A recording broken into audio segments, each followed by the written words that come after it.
जब आप law of attraction apply कर रहे होंगे अपनी ज़िंदगी में, वो पार्ट 1 था जो मैंने आपको दिया।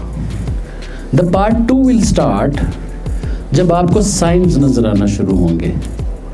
अब आपको बड़े फोकस के साथ ये सोचना है, whatever you are dreaming of.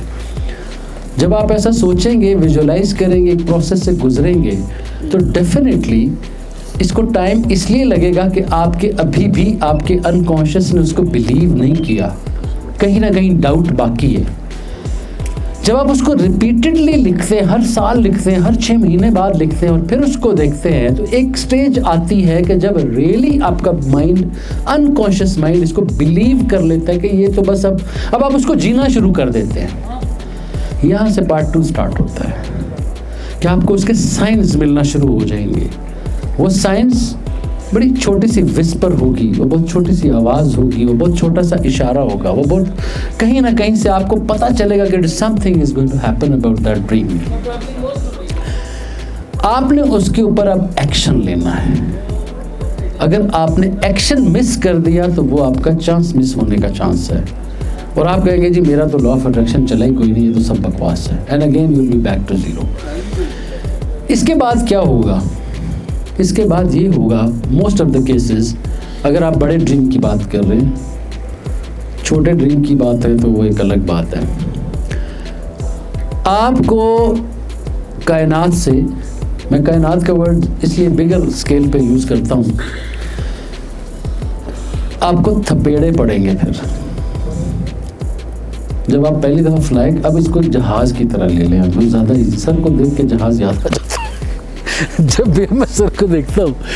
अच्छा सर, होता क्या है कि आप ग्राउंड के ऊपर हैं तो आप उसको ग्राउंड रन देते हैं इंजन को, तो आप एग्जैक्टली इसी प्रोसेस के ऊपर चले। उसका एक पूरा प्रोसेस है जो टेक ऑफ का। तो कभी कभी जब आप ये देखेंगे कि जी अब आप टेक ऑफ करने वाले हैं इन अ रियल लाइफ, तो ऑल ऑफ सडन एक ऐसा सेटबैक आपको मिलेगा कि you will be back to zero again. यहाँ पे आपका एक दफ़ा बिलीफ टूटने लगेगा, you have to get up again. दूसरी दफ़ा जब आपको चांस मिलेगा, वो चांस इतना फास्ट और इतना तेज़ होगा कि आप हैरान होना शुरू हो जाएंगे। लेकिन अब एक और चीज़ आएगी कि अब आपको ब्राइब किया जाएगा फ्रॉम समवेयर कि आप अपना ड्रीम छोड़ दो, आप इसके बदले में ये कर लो, उससे अच्छी चीज़ आपको ऑफ़र होगी। आपको फिर भी नहीं लेना उस ऑफ़र को, you have to stick to your dream. आपको लगेगा कि यार ये तो मुझे उससे अच्छी चीज़ मिल रही थी, मैंने ये क्या हरकत कर दी है यार, I could have got that chance.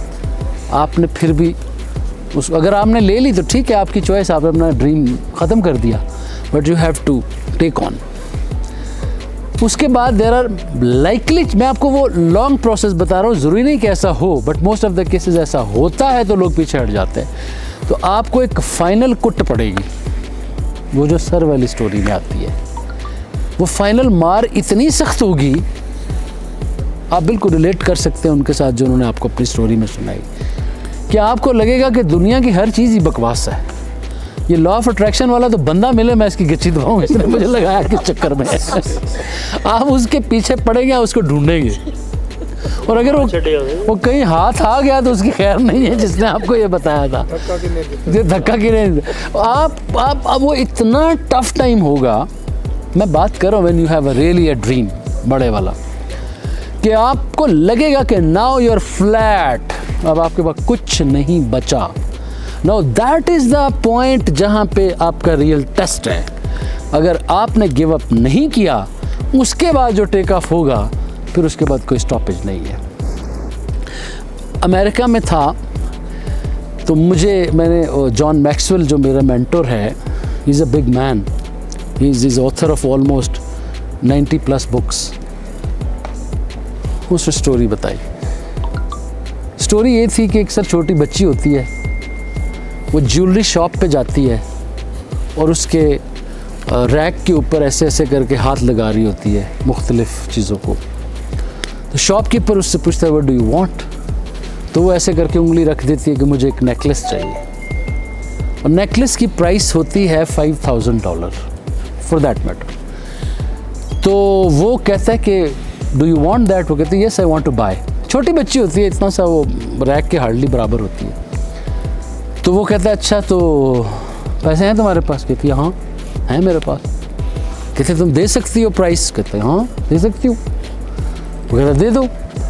वो अपनी छोटी छोटी जेबों में हाथ डालती है, उसमें को एक आध वो जो सेंट सिक्के होते हैं वो उठा के रख देती है। इस जेब के अंदर कोई पोनी पड़ी होती है वो निकाल के रख देती है।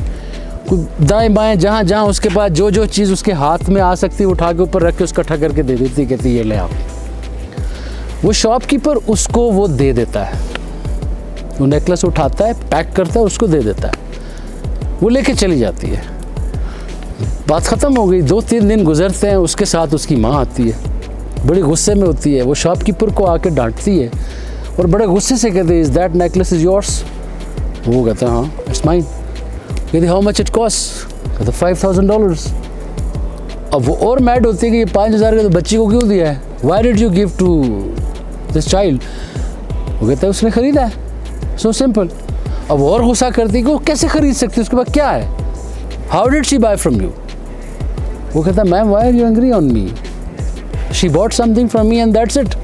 उसने कहा क्या, कैसे? उसने कहा she gave me what all she had. She gave me what all she had, so nothing can be more than that, and I'm happy that I gave her